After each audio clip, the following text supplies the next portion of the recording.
ஓம் நம சிவாய. எல்லோரும் இன்புற்றதற்கு நினைப்பதுவே அல்லாமல் வேறொன்றும் அறியேன் பராபரமை. என் அன்பு ரிஷபராசி நண்பர்களுக்கும் தோழிகளுக்கும் பிள்ளைகளுக்கும் பெரியோர்களுக்கும் வணக்கம். 2025ஆம் ஆண்டு வரப்போகிறது, வந்துகிட்டே இருக்கு, வந்துருச்சு.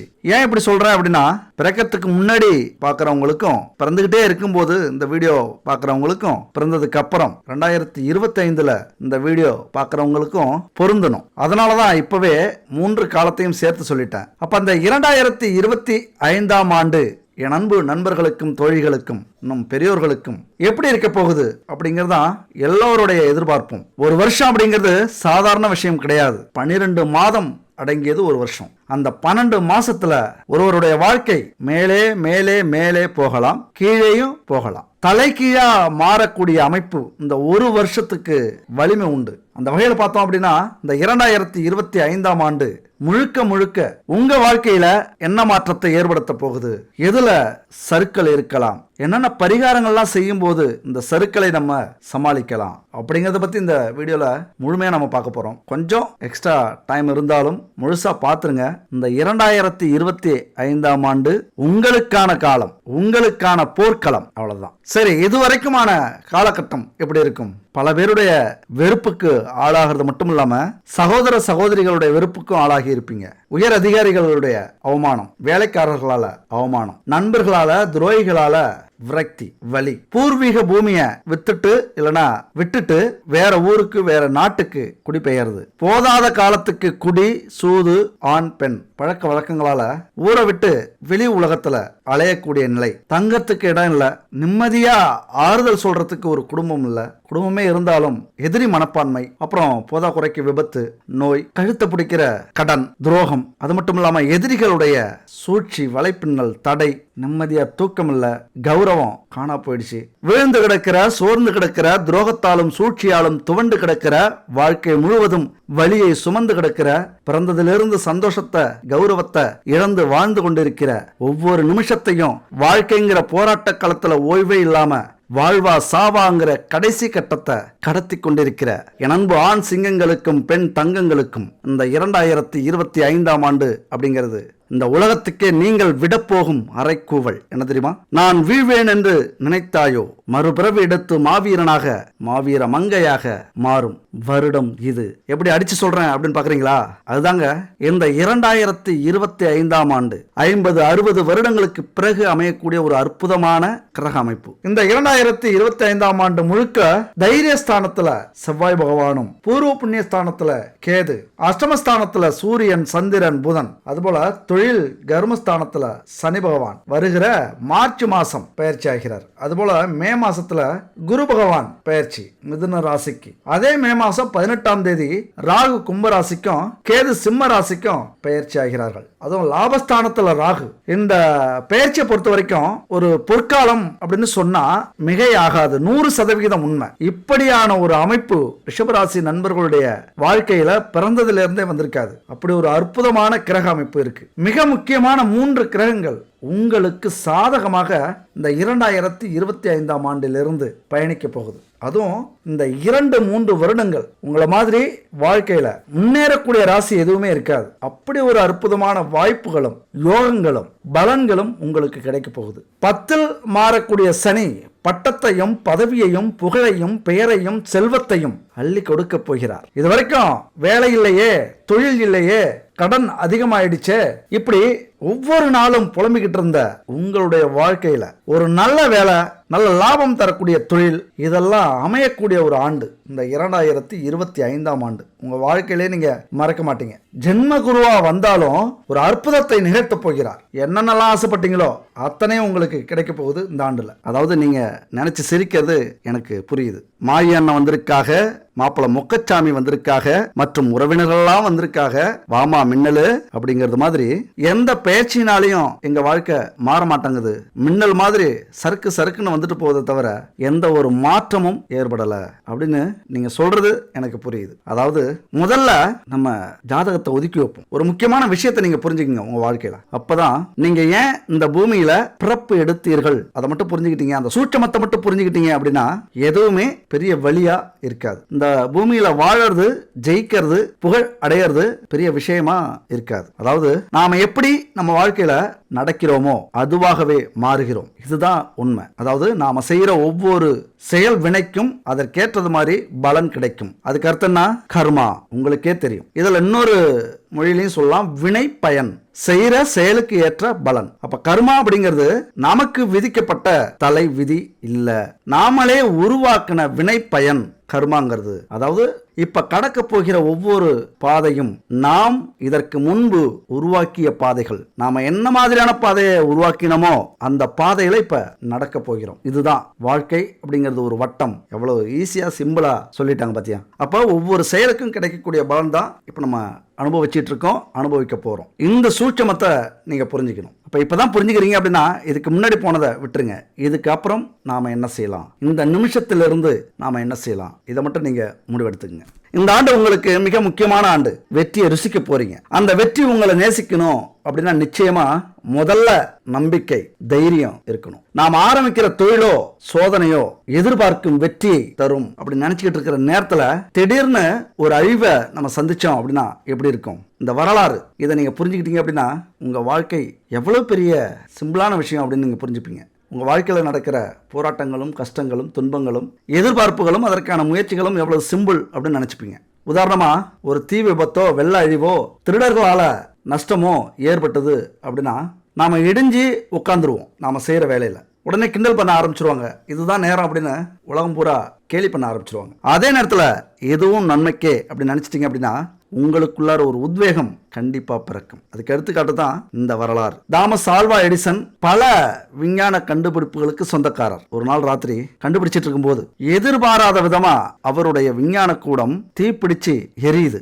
எரிஞ்சு எல்லாமே சாம்பலாயிடுது. கருவிகள், டாக்குமெண்ட், அவருடைய கனவுகளும் சேர்ந்து அதுல எரிஞ்சு போயிடுது. இதை பார்த்த எடிசன் மகன் இந்த காட்சியை அப்பா பார்த்தா ரொம்ப கஷ்டப்படுவாரு, உடல்நலம் பாதிக்கப்படுவாரு. அதுக்கப்புறம் அவர் முயற்சியை பண்ணாம விட்டுருவாரு அப்படின்னு நினைச்சு வருத்தப்படுறாரு எடிசனுடைய மகன். பல ஆண்டுகளுடைய கனவும் உழைப்பும் ஒரே இரவுல நாசமாகி போயிடுச்சே அப்படின்னு கவலைப்பட்டார் அந்த பையன். உடனே அங்க வந்த எடிசன் பார்த்துட்டு அவசர அவசரமா, தம்பி ஓடு, உன்னுடைய அம்மாவை கூப்பிட்டு வா. தீயினால எரிஞ்ச இவ்வளவு பெரிய பொருட்களை இதுக்கு முன்னாடி உங்க அம்மா பார்த்ததில்ல, இந்த தீயை பார்த்ததுல போய் கூப்பிட்டு வா, பெரிய தீயா இருக்கு அப்படின்னு சொல்லி அனுப்புறாரு. தீ எரிஞ்சு நாசமாகி முடிஞ்சதுக்கு அப்புறம் மறுநாள் காலையில அந்த நாசமான ஆய்வு கூடத்தில் நடந்து போறாரு. அப்ப பின்னாடியே தொடர்ந்து வர உதவியாளர் அவர்கிட்ட எடிசன் சொல்றாரு. அதை கேட்ட உதவியாளர் உண்மையா அதிர்ந்து போனார். அப்படி உதவியாளர்கிட்ட எடிசன் என்ன சொன்னார்? அவர் சொன்னதை இந்த வீடியோட கடைசியா பார்க்கலாம். ரிஷபராசியை பொறுத்த வரைக்கும் அடுத்தவங்களுக்காக உங்களுடைய வாழ்க்கையே அர்ப்பணிக்க கூடியவர்கள். தன் நலம் கருதாம அடுத்தவங்க நல்லா இருந்தா போதும், அண்ணன் நல்லா இருந்தா போதும்பா, தங்கச்சி நல்லா இருந்தா போதும், தம்பி நல்லா இருந்தா போதும், அக்கா நல்லா இருந்தா போதும், அதுபோல பெரியம்மா பெரியப்பா சொந்தக்காரவங்க நல்லா இருந்தா போதும். யார் மேல அன்பு வைக்கிறீங்களோ அவங்களுடைய வாழ்க்கைக்காக உங்களையே அர்ப்பணிக்க கூடியவர்கள். இதுவரைக்கும் 12ஆம் இடத்துல இருந்த குரு பகவான் விரயஸ்தானத்தை சொல்லுகிறார். விரயத்தை அதிகமா கொடுத்திருப்பார். என்னதான் முட்டி மோதி முயற்சி பண்ணாலும் செலவு வந்துகிட்டே இருந்திருக்கும். வருமானம் பத்தாம போயிருக்கும். கடன் வாங்க வேண்டிய சூழ்நிலை ஏற்பட்டிருக்கும். தேவையில்லாத செலவுகள், நினைச்சு பார்க்க முடியாத நேரத்துல செலவு வரும். எதுக்கோ ஒரு பணத்தை வச்சிருப்பீங்க, இன்னொன்னுக்கு செலவாயிட்டு இருக்கும். ஏதோ ஒரு 4 காசு சேர்த்து வைக்கலாம்னு நினைச்சுக்கிட்டு இருப்பீங்க, புது ஒரு செலவு வந்திருக்கும். அதுவும் அது ஒரு தேவையான செலவா அப்படின்னு பார்த்தா அதுவும் இல்லை. தேவையில்லாத செலவுகளை அதிகமாக கொண்டு வந்து கொடுத்திருக்கும் இந்த குரு பகவான். ஆனா இப்ப வரக்கூடிய இடம் எது தெரியுமா? ஒரு அற்புதமான இடம். தனம் வாக்கு குடும்பஸ்தானத்துல வருகிறார். 2ஆம் வீட்டிற்கு அத்தனையும் அமோகமா இருக்க போகுது. இந்த 3 இடங்களும் அள்ளி அள்ளி கொடுக்க போகிறார் தனத்தை. உங்களுடைய ஒவ்வொரு வாக்கும் பலிக்க போகுது. எதை பேசினாலும் இனிமே அது நடக்கும். உங்களது பேச்சாலேயே நல்லா சம்பாதிக்க போறீங்க. உங்கள் தொழில் அதுவாக இருந்தால் கொடுத்து வைத்தவர்கள். அதாவது ஒரு கிரகம் நமக்கு சாதகமா இருக்கு அப்படின்னா அது சம்பந்தப்பட்ட விஷயங்களை நம்ம செய்யும் போது கண்டிப்பா யோகமா இருக்கும் அது. ஆனா எதிர்முறையா நாம ஒன்று ஆசைப்படுவோம், கிரகம் ஒரு அமைப்புல இருக்கும். அப்படிலாம் இல்லாம பேச்சால முன்னேறக்கூடிய ஒரு தொழிலையோ வேலையோ செஞ்சீங்க அப்படின்னா கொடி கட்டி பறக்கலாம். குடும்பஸ்தானத்திற்கு குரு வருகிறார். குடும்பத்துல அமோகமான வளர்ச்சி இருக்கும். என்னன்னா சிந்திச்சு செயல்படணும், அவ்வளவுதான். கொஞ்சம் சிந்திச்சிங்க அப்படின்னா கொட்டுன்னு கொட்டும். ஒரு அற்புதமான இடத்துக்கு குரு பகவான் பயிற்சி ஆகி இருக்கிறார். தனஸ்தானத்தில் குடும்ப வாழ்க்கை அப்படிங்கிறது கடுமையான அழுத்தத்தை நீங்க சந்திச்சிருப்பீங்க. எந்நேரமும் பிரச்சனை. கணவனோ மனைவியோ இடக்கு முடுக்காதான் பேசுவாங்க. இங்க போனா அங்க போவாங்க, இங்க போகாதனா அங்கதான் போவாங்க. இதை செய்யக்கூடாதுன்னா செய்வாங்க. ஒரு சிறு பிள்ளைத்தனமாக தேவையில்லாத பிரச்சனைகளை சந்திச்சிருப்பீங்க. கொஞ்ச நேரம் கழிச்சு, கொஞ்ச நாள் கழிச்சு யோசிச்சு பார்த்தீங்கன்னா ரொம்ப சின்ன பிள்ளைத்தனமா இருக்கும். அந்த பிரச்சனைகள்லாம் நடந்திருக்கும். ஈகோவால பிரச்சனை, ஒரு சந்தேகம். ஏன்னா எல்லாத்துக்கும் காரணம் அந்த பணம் காசு தான். பணம் செல்வம் இருந்துருச்சு அப்படின்னா அது எவ்வளவு பெரிய தப்பா இருந்தாலும் பெருசா தெரியாது. இதெல்லாம் இல்லை அப்படின்னா சின்ன சின்ன விஷயங்கள் கூட பெருசா தெரியும். அதை சண்டை பிடிக்கணும்னு தோணும், அதை பெருசாக்கணும்னு எண்ணம் வரும். இதெல்லாம் நடந்திருக்கும் இது வரைக்கும். அதெல்லாம் பெரிய மாற்றம் வரப்போகுது. உங்களுடைய வார்த்தைக்கு மிகப்பெரிய பலன் கிடைக்க போகுது. பலம் கிடைக்க போகுது. அதுதான் நீங்க சொல்ற அத்தனை வார்த்தைகளும் பலிக்கும். யாருக்காவது சொல்லி கொடுத்தீங்க அப்படின்னா டக்குன்னு உங்களுக்கு புரிய ஆரம்பிச்சிடும். மிகப்பெரிய பலம். இப்போ வாக்குல பலம்னா என்னங்க? நீங்க எது சொன்னாலும் நடக்கும். நீங்க எது சொல்லி கொடுத்தாலும் புரியும். கேட்கறவங்களுக்கு ஒரு பொருள் விற்கணுமா, ஒரு மார்க்கெட்டிங் செய்யணுமா, ஒரு பாடம் நடத்தணுமா, ஒரு பேச்சாளராக பேசணுமா, அரசியல், இது எல்லாமே உங்களுக்கு மிகப்பெரிய பிளஸ்ஸாக அமைய போகிறது. உங்களுடைய மதிப்பு, மரியாதை, புகழ் கூடக்கூடிய ஒரு காலகட்டம் இது. இதுதான் மிக அடுத்தது முக்கியம். போன வீடியோவில் நம்ம சனி பெயர்ச்சினால உங்களுக்கு எவ்வளவு பெரிய லாபம் கிடைக்க போகுது, எவ்வளவு பெரிய அதிர்ஷ்டம் கிடைக்க போகுது 2025 அப்படின்னு சொல்லியிருந்தோம். அப்போ ரிஷபராசி நண்பர்கள் அந்த வீடியோ பார்க்கலன்னா போய் பாருங்க. அடுத்த வீடியோ குரு பெயர்ச்சியில் என்ன நடக்க போகுது அப்படின்னு தெளிவாக சொல்ல போகிறோம் விளக்கமா. இந்த வீடியோவில் 2025 முழுசாக எப்படி இருக்கோ அப்படின்னு சொல்லிட்டு இருக்கோம். அதனால இதுவரைக்கும் உங்களை உதாசீனப்படுத்தியவர்கள் உங்களை இனிமே மதிச்சு நடப்பாங்க. பொருளாதாரத்திலேயும் நல்ல முன்னேற்றம் இருக்கும். என்னென்னலாம் நீங்க சாதிக்கணும் அப்படின்னு நினைச்சீங்களோ அதுலெல்லாம் சாதிக்க போறீங்க. வீடே இல்லாமல் இருந்திருப்பீங்க, கண்டிப்பாக வீடு கட்டுவீங்க. தொழிலில் மாற்றம் இருக்கும். மாற்றம் இருந்தால் தான் நல்ல பலன் இருக்கும். வேலையை விட்டு வெளியில் வர்றதுக்கான வாய்ப்புகள் இப்போ நடக்க போகுது. அது மாதிரியான சூழ்நிலை அமைப்போகுது. ஏன் அப்படின்னா இதை விட ஒரு அற்புதமான வேலை உங்களுக்கு கிடைக்க போகுது. நல்ல சம்பளத்தில் உங்கள் திறமைக்கு ஏற்ற மாதிரி ஒரு வேலை கிடைக்க போகுது. அதனால் வேலையை விட்டு போகிறதுக்கான வாய்ப்பும் உண்டு. உங்களுக்கு என்ன தேவையோ, உங்களுக்கு என்ன வருமோ, உங்களுக்கு என்ன திறமை இருக்கிறதோ, உங்களால் எது முடியுமோ அது சம்பந்தப்பட்ட வேலையும் தொழிலும் இந்த காலகட்டத்தில் அமையும். அப்ப பிள்ளைகளுக்கெல்லாம் இனிமே சுபகாரியம் நடத்தி வைப்பீங்க. 5ஆம் வீட்டில் இருக்கக்கூடிய கேது 4ஆம் வீட்டுக்கு பயிற்சி ஆகிறார். சில தடைகள் இருந்தாலும் பல நல்ல விஷயங்கள் நடக்கும். பிள்ளைகளுக்கு அனுகூலம், நல்லா படிப்பாங்க, ஒரு நல்ல வேலை தேடி போவாங்க. இவன் ஏன் பிள்ளடா, இது ஏன் பொண்ணுடா அப்படின்னு சொல்லிக்கிற அளவுக்கு, அப்படி பெருமைப்படுற அளவுக்கு இந்த காலகட்டத்தில் சாதிச்சு காட்டுவாங்க. அது மாதிரி பூர்வ புண்ணியத்தில் ஏற்படக்கூடிய பலன் இருக்குல்ல, அதெல்லாம் நல்ல பலனாக மாறப்போகுது. மூதாதையர்கள் சாபம், பித்ரு தோஷம் இதெல்லாம் குடும்பத்தில் இருந்தால் அதெல்லாம் மறைஞ்சு நல்ல பலன்கள் உண்டாகக்கூடிய காலகட்டம். ஏன் எப்படிங்க மறையும் அப்படின்னா அது மறையக்கூடிய விஷயங்கள்லாம் இனிமேல் செய்ய ஆரம்பிப்பீங்க. குலதெய்வம் உங்களை இழுக்கும். இஷ்ட தெய்வங்கள் உங்கள் மேலே பார்வை விழும். தெய்வத்தின் அனுகூலம் ரிஷபராசி நண்பர்களுக்கும் தோழிகளுக்கும் கண்டிப்பாக உண்டு. ரிஷபராசி அப்படின்னாலே பெருமாள் கோவில், அங்கே போயிட்டு வாங்க. இன்னும் சொல்ல போனால் தொட்டதெல்லாம் தொடங்கும் அப்படின்னு சொல்லுவாங்கள்ல, அதெல்லாம் நடக்க போகுது. அதான் சொல்கிறேனே, எவ்வளவு சொன்னாலும் சரி, எவ்வளவு வேணாலும் இந்த காலகட்டத்தை புகழ்ந்து சொல்லலாம். இதெல்லாம் உணர்வுபூர்வமாக இப்போவே நீங்கள் உணர ஆரம்பிச்சிருக்கணும். இதுக்கு முன்னாடி தொழில் ஆரம்பிச்சிருந்தீங்க விரைய குருல அப்படின்னா இப்போ கண்டிப்பாக அதில் லாபத்தை பார்க்க ஆரம்பிச்சிருவீங்க சனி பகவானால். ரிஷபராசி நண்பர்களுக்கு எல்லா விஷயத்திலையும் யோகம். திருமண வாழ்க்கை, வேலை, தொழில், குடும்பத்தில் வெளிநாடு போகணும்னு ஆசைப்பட்டு தடைப்பட்டிருந்தா வெளிநாட்டு போவீங்க. சினிமா துறையில் சாதிக்கணும்னு முயற்சி பண்ணிகிட்டே இருந்தீங்களா, இந்த நேரத்தில் சாதிப்பீங்க. அப்போ நீங்கள் எதுக்கெல்லாம் ஆசைப்பட்டீங்களோ, எதையெல்லாம் இழந்தீங்களோ, எதெல்லாம் தடை இருந்ததோ எல்லாமே விலகி நேர்பாதையை காட்டக்கூடிய ஒரு காலகட்டம் இது. ஆசைப்பட்ட காதலரையோ காதலையோ கைப்பிடிக்கக்கூடிய காலகட்டம் இது. தடை இல்லாமல் திருமணம் நடக்கும். விரும்பியவர்களை மணக்கக்கூடிய காலகட்டம் இது. கொடுக்கல் வாங்கல இருந்து வந்த பிரச்சனைகள்லாம் நீங்கும். இதுக்கு மேல கடனே இருக்காது உங்களுக்கு. கடன் பாருங்க, இன்னும் 3-4 மாதங்கள் சனி பெயர்ச்சி குரு பெயர்ச்சி தொடங்கிறதுக்கெல்லாம் காலம் இருக்கு. ஆனா அதுக்குள்ளாரே கடனை அடைக்கக்கூடிய அமைப்பு உங்களுக்கு வந்துடும். இன்னும் சொல்ல போனா லாப சனி வரத்துக்குள்ளாரே கடன் அடைச்சிருவீங்க. அதுக்கப்புறம் வரது எல்லாமே பெட்டியில நீங்க அடுக்கிறது தான். இதை ஒரு நகைச்சுவையை கூட நீங்க எடுத்துக்கலாம். ஏன்னா கேட்கும் போது கோவப்படலாம். இந்த மாதிரி சொல்லியே இங்க எத்தனையோ கமெண்ட்ஸ் பாக்குறோம். ஏதோ அவங்க குடும்பத்தை நமக்கு எடுத்தது மாதிரி. இருக்கிற வாய்ப்புகளை சொல்றோம், அதுக்கு கொஞ்சம் கூட முயற்சி பண்ணாம எல்லாமே கெட்டு போச்சு. எல்லாம் கெட்டது இந்த ஜோதிடர்களால தான். அப்படியா? நாம எதுவுமே காரணம் இல்லை. ஆண்டவன் பார்த்துட்டு இருக்காரு. கிடைக்கிற வாய்ப்பை பயன்படுத்தி கொள்ளுங்கள். யாரையும் குறை சொல்லாதீங்க. அதாவது நாம சொல்றதுல உண்மை இருக்கா இல்லையா அப்படிங்கிறத புரிஞ்சுக்கணும். ஏன் நம்ம மிகைப்படுத்துறோம் அப்படின்னா, அப்படியாவது உங்களுக்கு ஒரு ஆர்வம் வந்து அந்த நம்பிக்கையோடு நீங்க செயல்பட்டீங்க அப்படின்னா உங்க வாழ்க்கையிலையும் அந்த ஒளி கிடைக்காதா, ஒளி பரவாதா அப்படிங்கிற ஒரு ஆசை தான். நீங்கள் முன்னேறினீங்கன்னா எனக்கு ஏதாவது பயன் இருக்கா, என்ன பயன், என்ன புண்ணியம் இருக்குது அப்படின்னா, எங்களுடைய வார்த்தை உங்கள் வாழ்க்கையில் ஒரு ஒளி விளக்கு ஏற்றி வச்சுதா, அல்லது அந்த வாய்ப்புகளை புரிய வச்சுதா, உங்களுக்கு நல்ல நேரம் வந்துருச்சு அப்படின்னு சொல்லி அதனால நீங்க முயற்சி பண்ணி வாழ்க்கையில வெற்றி பெற தொடங்குனீங்களா? அதுதான் முக்கியம். அதன் மூலியமா தான் நமக்கு பலன், அந்த ஒரு பலன் தான், மற்றபடி எதுவுமே இல்லை. அதனால எதையுமே நம்பினால் வாழ்வு உண்டு.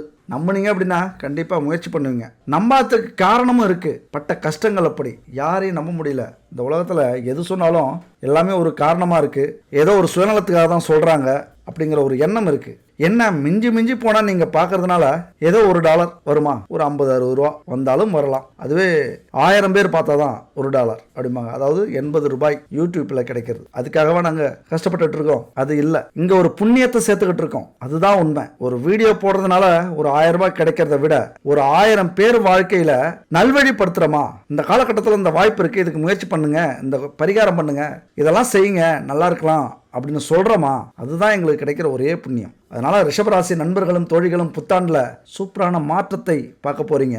நம்பிக்கையோட முயற்சி பண்ணுங்க. பரவாயில்ல, ஒரு 2 வருஷம் தூங்காம கஷ்டப்படுவோமே, வருஷம் பூரா உட்காந்து சாப்பிடலாம்ல. இன்னைக்கு கோடி கோடியாக சம்பாதிக்கிறவங்கலாம் பல வருடங்கள் தூங்காம கஷ்டப்பட்டவங்க. இந்த 2 வருடங்கள் 2.5 வருடங்கள் அல்லது 3 வருடங்கள் கஷ்டப்பட்டீங்க அப்படின்னா பட்டங்கள், பதவிகள், பெயர், புகழ்ல மிகப்பெரிய மாற்றம் ஏற்படும். முத்திரை பதிப்பீங்க, கொடிகட்டி பறப்பீங்க.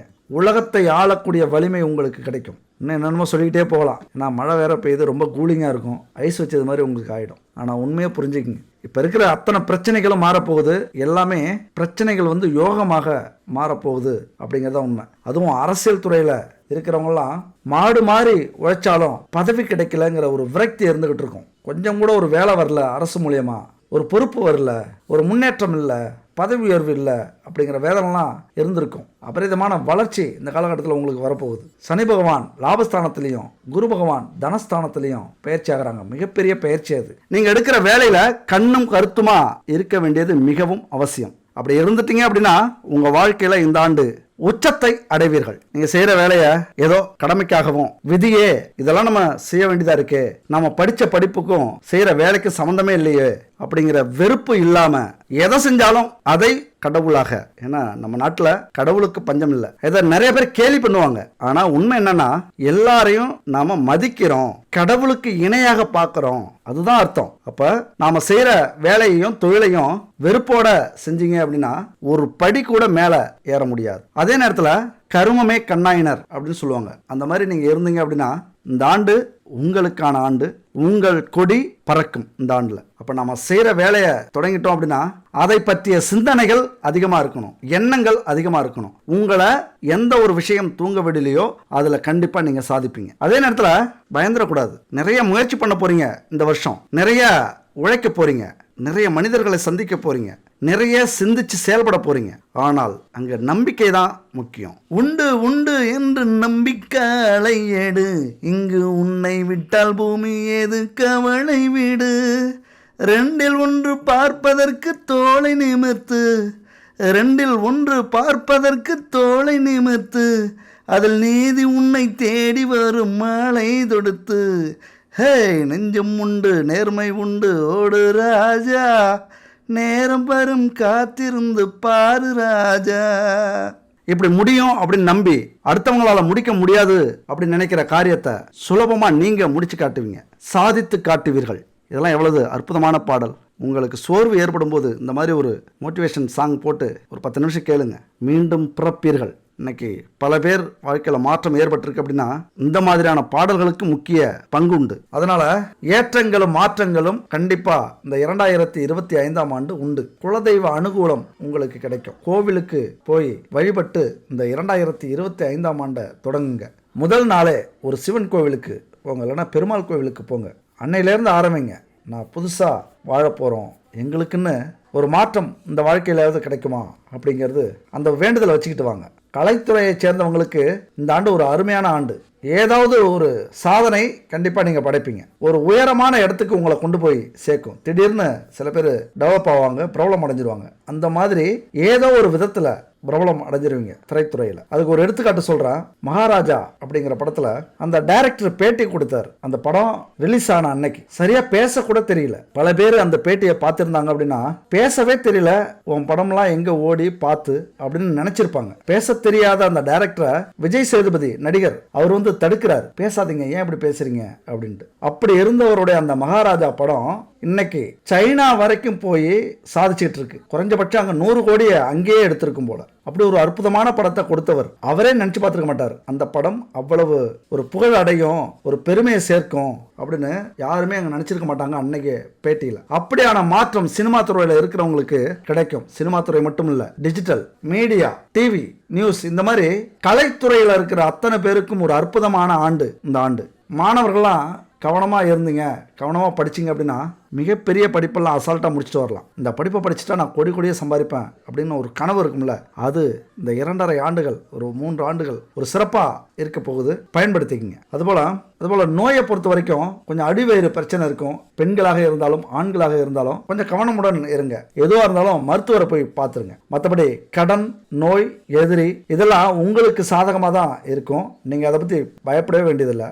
எந்த பிரச்சனையும் வந்தாலும் உங்களுடைய மூளை அதிகமாக சூப்பராக சிந்திச்சு செயல்படும். அடுத்து ரொம்ப கவனமாக இருக்க வேண்டிய விஷயம்னு பார்த்தீங்கன்னா, லக்னத்துக்கு 4வது இடத்துல கேது இருக்கார். அது நல்லது செஞ்சாலும் தாயினுடைய உடல்நலத்தில் கொஞ்சம் கவனத்தை வைக்கணும். அதே போல தாய் சொல்ற வார்த்தையை தட்டக்கூடாது, விட்டு கொடுத்து போறது நல்லது. இந்த காலகட்டத்தில் எதெல்லாம் தாய் சொல்றாங்களோ அதெல்லாம் செஞ்சீங்க அப்படின்னா மிகப்பெரிய உயரத்துக்கு உங்களால போக முடியும். மொத்தத்தில் ரிஷபராசி நண்பர்களுக்கு 100% இந்த 2025ஆம் ஆண்டு ஒரு சிறப்பான ஆண்டு. இப்படி ஒரு ஆண்டு உங்களுக்கு கிடைக்காது. இந்த 2025ம் 2026ஆம் ஆண்டும் இந்த 2 வருடங்களும் உங்களுக்கு கடவுளே நேர்ல வந்து செல்வத்தை அள்ளி கொடுத்தா எப்படி இருக்கும், அது மாதிரியான ஒரு ஆண்டு. தயவு செஞ்சு பயன்படுத்திங்க. எந்த பிரச்சனையாக இருந்தாலும் கடவுள்கிட்ட முறையிடுங்க. பெண் தெய்வத்தை வழிபடுங்க, நல்லா இருக்கும். செவ்வாய் வெள்ளிக்கிழமை அம்மன் கோவிலுக்கு போய் வழிபடுங்க. அதுபோல கடவுளே கதி அப்படின்னு இருங்க. திருப்புகழ் தினமும் படிச்சிங்க அப்படின்னா எந்த ஒரு பிரச்சனையா இருந்தாலும் விலகி முருகனுடைய திருவருள் உங்க வீட்டுக்கும் உங்களுக்கும் முழுசா கிடைக்கும். அதை நீங்க உணர்வீங்க. தினமுமே அந்த திருப்புகழ் படிங்க. கனவிலோ இல்லைன்னா ஏதாவது ஒரு வழியிலோ முருகன் உங்கள்கிட்ட வந்து சில அறிகுறிகளை காட்டுவார். அது மாதிரியான நேரத்தில் உங்களுக்கு இறைவன் ஆதரவா இருக்கிறார், அருள் கொடுக்க போகிறார் அப்படின்னு நீங்க புரிஞ்சுக்கணும். அது மட்டும் இல்ல, இந்த 2025ல திருச்செந்தூருக்கு ஒரு முறையாவது போயிட்டு வாங்க. ஏன் அப்படி சொல்றேன் அப்படின்னா, படைத்தல், காத்தல், அழித்தல் இந்த 3 செயல்களையும் செய்யக்கூடிய பிரம்மா, விஷ்ணு, சிவன் இந்த மும்மூர்த்திகளுடைய வடிவமா திருச்செந்தூர்ல முருகப்பெருமான் அருள் செய்கிறார். அந்த இடத்துக்கு போனீங்க அப்படின்னா குறைஞ்சபட்சம் ஒரு 8 முதல் 12 மணி நேரம் அங்கேயே இருங்க. காலையில போனா மாலை வரைக்கும் அங்கே தங்குங்க. இரவு போனால் மறுநாள் காலை வரைக்கும் தங்கிட்டு வாங்க. அப்போதான் அந்த முருகப்பெருமானின் முழு அருள் உங்களுக்கு கிடைக்கும், பரிபூர்ணமாக கிடைக்கும். அதனால இந்த திருச்செந்தூர் தலத்துக்கு இந்த வருஷம் ஒரு முறையாவது போயிட்டு அந்த முருகனை வழிபட்டு வாருங்கள். நிச்சயம் அந்த முருகன் அருளால் கர்ம வினையெல்லாம் கரைந்து உங்களது தலையெழுத்தே மாறும். அது எவ்வளவு பெரிய விபத்து, பிரச்சனை, சூழ்நிலைகள் வந்தாலும் உங்களுக்கான பிரச்சனைகளை அவர் முடித்து வைப்பார். கர்ம வினையவே தீர்ப்பார். எவ்வளவு பெரிய விஷயம். ஏன்னா 3 மும்மூர்த்திகளும் அவருடைய வடிவில் இருக்காங்க அப்படிங்கிறது தான் ஐதீகம். அது மட்டும் இல்ல, திருச்செந்தூர் போயிட்டு முருகனை தரிசனம் செய்யறது மட்டும் முக்கியம் இல்லை, முருகன் அவரது பார்வை நம்ம மேலே விழணும், அதுதான் ரொம்ப முக்கியம். அப்ப திருச்செந்தூர் போறதுக்கு முன்னாடி நம்முடைய உடலையும் மனதையும் தயார்படுத்த வேண்டும். அதுக்காக கிளம்புறதுக்கு முன்னாடியே வீட்டில் முருகப்பெருமானின் படத்துக்கு விளக்கேற்றி வச்சு முருகன்ட்ட மனம் விட்டு பேசுங்க. நமக்கு எத்தனையோ மனக்குறைகள் இருக்கும், எத்தனையோ கஷ்டங்கள் இருக்கும், தேவைகள் இருக்கும், கவலைகள் இருக்கும், பிரச்சனைகள் இருக்கும், எதிரிகள் இருப்பாங்க, தொழில் துரோகிகள் இருப்பாங்க. ஆனா அதையெல்லாம் முருகன்கிட்ட சொல்லி புலம்புறதை விட்டுட்டு முருகனோட ஒன்றி மனம் விட்டு பேசுங்க. மனதார முருகா அப்படின்னு அடையுங்க. நீயே துணை எனக்கு, உன்னை தவிர என்னை காக்க யாருமே இல்லை, நீயே கதி, நீ அழைத்தால் மட்டுமே நான் திருச்செந்தூர் வருவேன் அப்படின்னு மன உறுதியோட சொல்லி தினமும் இந்த திருப்புகழ் படியுங்க.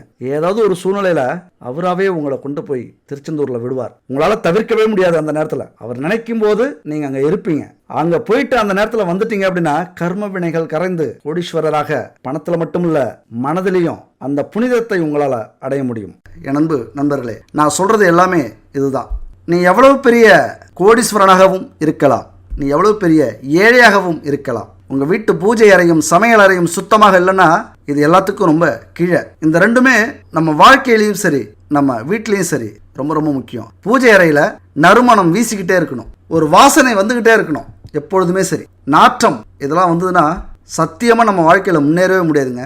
அங்கத்தான் எதிர்மறை சக்திகள் நம்ம வீட்டில் இருக்குது. சில வீட்டுக்கு போனோம்னா நமக்கு ஏதோ ஒரு வாடை வந்துக்கிட்டே இருக்கும். நீங்கள் கவனிச்சிருப்பீங்க. நம்ம வாழ்க்கையில் முன்னேறவே முடியல, அடிக்கடி பிரச்சனைகள், வீட்டில் சந்தோஷமே இல்லை, சுப நிகழ்ச்சியிலே நடக்கல, எந்நேரம் பார்த்தாலும் சண்டை சச்சரவுகள், அழுகை, கடன் பிரச்சனை இப்படி இருக்குன்னா அதுக்கு காரணம் நம்ம வீட்டில் இருக்கிற எதிர்மறை சக்திகள் தான் காரணம். அதுபோல் வெள்ளி செவ்வாய் இந்த கிழமையெல்லாம் தீபம் ஏற்றி ஊதுபத்தி இல்லைனா சாம்பிராணி அகர்பத்தி இதெல்லாம் ஏற்றி வழிபடுங்க. கண்டிப்பாக மற்ற 7 நாள்லையும் முடியலன்னா இந்த 2 நாளாவது செய்யுங்க. வெள்ளிக்கிழமையில மகாலட்சுமிக்கு நாணயத்தால் பூஜை செய்வது நம்ம வீட்டில் மகாலட்சுமி குடியிருக்க உறுதி செய்யறது மாதிரி. ஊறுகாய் அப்படிங்கிறது மிக மிக முக்கியமானது. நம்ம வீட்டில் ஊறுகாய் இருக்கும். இதெல்லாம் தெய்வீகத்துக்கு தொடர்புடையதா அப்படின்னு இது வரைக்கும் நிறைய பேத்துக்கு தெரியாது.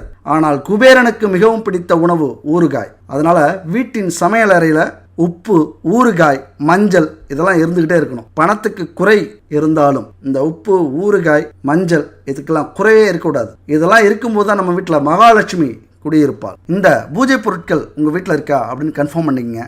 உங்கள் வாழ்க்கையில் மிகப்பெரிய மாற்றத்தை நீங்கள் ஏற்படுத்துவீங்க. லட்சுமி விளக்கு வச்சுக்கோங்க. நெய் இருக்கான்னு பாருங்க. 7 வகையான திரி வாங்கி வச்சுக்கோங்க. என்னென்ன வகை திரி? பஞ்சு திரி, வாழைத்திரி, தாமரைத்தண்டு திரி, எருக்கந்திரி, மஞ்சள், சிகப்பு, பச்சை திரி, இப்படி 7 வகையான திரிக்கள் இருக்கணும். பஞ்சதீப எண்ணெய் இருக்கணும். பஞ்சகாவிய விளக்கு இருக்கணும். அகர்பத்தி, சாம்பிராணி, சூடம், பணத்தை ஈர்த்து கொடுக்கக்கூடிய பச்சை கற்பூரம், பாவ புண்ணியங்களை சரி பண்ணக்கூடிய பச்சரிசி கோலமாவு, நான் சொன்ன மாதிரி குபேரனுக்கு பிடிச்ச ஊறுகாய், உப்பு, மஞ்சள். இந்த பொருள்லாம் இல்லாம எந்த வீடு இருக்குதோ அந்த வீட்டில் அடிச்சு சத்தியமா சொல்றேங்க, குபேரனும் இருக்க மாட்டார், லட்சுமியும் இருக்க மாட்டாங்க. அப்படின்னா என்ன? பணங்காசு தங்காது. எந்நேரமும் கடன் பிரச்சனை இருந்துகிட்டே இருக்கும். இந்த பணத்தால பிரச்சனை இருந்துகிட்டே இருக்கும். ஏன்னா எதிர்மறை சக்திகள் நம்ம வீட்டில் இருக்கு அப்படின்னு அர்த்தம். முடிஞ்ச வரைக்கும் இந்த பொருள்லாம் சுத்தமான பொருளா வச்சுக்கோங்க. கலப்படம் இல்லாத எண்ணெயோ அல்லது பச்சை கற்பூரமோ. நம்ம கடவுளுக்கு தான் இதெல்லாம் செய்கிறோம், ஏதோ ஒரு பொருளை கடையில் வாங்கி கம்மியாக கிடைக்குதுன்னு பரிகாரம் செய்வோம் அப்படின்னு நினச்சிங்கன்னா அந்த பரிகாரத்துக்கு அந்த அளவுக்கு உங்களுக்கு பலன் கிடைக்காது. முடிஞ்ச வரைக்கும் நம்ம மனசாட்சிப்படி சுத்தமான பொருளை தேடுவோம். எங்கேயும் கிடைக்கல அப்படின்னா இந்த ஸ்க்ரீனில் இருக்கிற நம்பருக்கு கான்டாக்ட் பண்ணுங்கள். குட் பேபி சுத்தமான தரமான பூஜை பொருட்களாக இவங்க கொடுத்துக்கிட்டு இருக்காங்க. வாங்கி முயற்சி பண்ணி பாருங்கள். உங்களுக்கு தேவைன்னா இந்த விஷயத்தை எடுத்துக்கங்க. இது ஒரு விளம்பரம் தான். வீட்டில் வாங்கி வச்சு இந்த பூஜைகள் எல்லாம் செய்யுங்க, பரிகாரங்களை செய்யுங்க. நம்ம வாழ்க்கையில் உணவு எப்படியோ அரிசி, பருப்பு, கோதுமை, காய்கறிகள், மசாலா ஐட்டங்கள்லாம் இருக்குதோ அந்த மாதிரி கிச்சன் ரூமில் இந்த பொருளாக இருந்ததுன்னா பூஜை ரூமில் இந்த பொருள் இருந்தே ஆகணும். எதிர்மறை சக்திகள் வீட்டில் இருக்காது, நேர்மறை சக்திகள் நிறைந்திருக்கும். உங்கள் வீட்டில் எந்த ஒரு கஷ்டமுமே வராது. மிகப்பெரிய மாற்றத்தை அது ஏற்படுத்தும். இதெல்லாம் யாருக்கு தெரியுமா? நம்பினவங்களுக்கு மட்டும்தான். நம்பிக்கை இல்லாமல் கமெண்ட்ஸில் நம்மளை திட்ட ஆரம்பிச்சிடுவாங்க. என்ன விளம்பரமா, நல்ல ப்ராடக்ட் அட்வர்டைஸிங்க, நல்லா மார்க்கெட்டிங் திறமையா, இப்படி பல எழுத்துக்கள். அதை பற்றி நமக்கு என்னப்பா கவலை? மற்றவங்களை பற்றி நம்ம கவலைப்பட வேண்டிய அவசியமே இல்லை. நம்ம வேலையை நம்ம சரியாக செய்கிறோமா? திருடல, கொள்ளடிக்கல, அடுத்தவங்க வயிற்றுல அடித்து வயிற்றெரிச்சலோட நம்ம பணம் சம்பாதிக்கல, நேர்மையாக இந்த வேலையை நம்ம செஞ்சுக்கிட்டு இருக்கோம். இந்த பிரபஞ்சம் சொல்லி அனுப்புனதை உங்கள்கிட்ட சொல்லிக்கிட்டு இருக்கோம். அவ்வளோதான். இதை மட்டும் நீங்கள் ஃபாலோ பண்ணீங்க அப்படின்னா செல்வ செழிப்பின் உச்சிக்கே நீங்கள் போவீங்க அப்படிங்கிறது நான் சொல்லலை, சாஸ்திரங்கள் உறுதியாக சொல்கிறது. சீக்கிரம் நீங்கள் செல்வந்தர் ஆகணும் அல்லது கோடீஸ்வரர் ஆகணும், செல்வங்களையும் புகழையும் உங்கள் வீட்டுக்கு கொண்டு வரணும், பிரச்சனைகளையும் தடைகளையும் உடைக்கணும் அப்படின்னா இந்த தாந்திரிக ரகசியத்தை கேட்டுக்குங்க. இது தன ஆகர்ஷண ரகசியம். அதாவது வீட்டில் அஷ்டலட்சுமிகளையும் செல்வங்களையும் கொண்டு வரக்கூடிய ஒரு பரிகாரம் இது.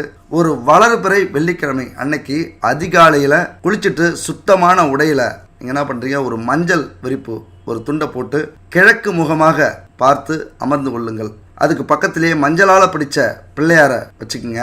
வடக்கு முகமாக மகாலட்சுமி படத்தையும் எடுத்து வச்சுக்கோங்க.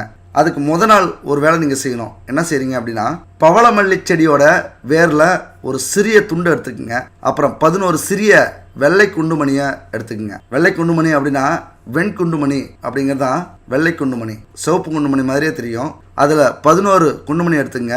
ஒரு தாயத்தில் அந்த வேரையும் 11 குண்டுமணியும் போட்டு அடைச்சி வச்சுக்கிட்டு பிரம்ம முகூர்த்தத்தில் நம்ம இப்போ செய்ய போகிற அந்த பூஜையில் வச்சுக்கோங்க. அதுக்கப்புறம் நொச்சி செடிக்கு என்ன பண்ணுறீங்க, மஞ்சள் எடுத்து மஞ்சள் கயிறால் காப்பு கட்டி அந்த ஆணி வேரை எடுத்து சந்தனம் குங்குமம் இதெல்லாம் தடவிக்குங்க. கொண்டு வந்து அந்த பூஜை அறையில் வச்சுங்க. இப்போ பிரம்ம முகூர்த்தத்தில், அதாவது 4:30 to 5:30 இந்த பிரம்ம முகூர்த்தத்தில் வெள்ளிக்கிழமை அன்னைக்கு அதிகாலையில் உட்காந்துடுறீங்க.